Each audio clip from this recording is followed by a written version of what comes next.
খুলে দেখ তোরে হাবল এসেছে। হে বাবু, তুই পড়া থেকে বাড়ি চলে এলি? আয় বাবা আয়। হ্যাঁ বাবু বল, মারে কি হয়েছে বাবু, তোর খুব খিদে পেয়েছে? মারে এ মা এইটা ছাড়া অন্য কিছু বলার থাকে তো বল। হেই, আবার ও মা, আজকে আমি পড়তে গেছিলাম, আরে আমার সোনা বাবাটা, তারপরে কি হয়েছে জানো? কি হয়েছে বাবা? আমি যখন পড়তে গেছি, যাই দেখছি মাস্টারমশাই পাশে পালিশ করে নিয়ে ঘুমাচ্ছে, কেউ নাই।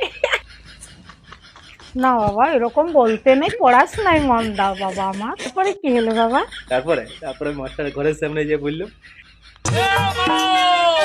দরজা খুলে দেখ তোরে হাবল এসেছে। হাবল এসেছে।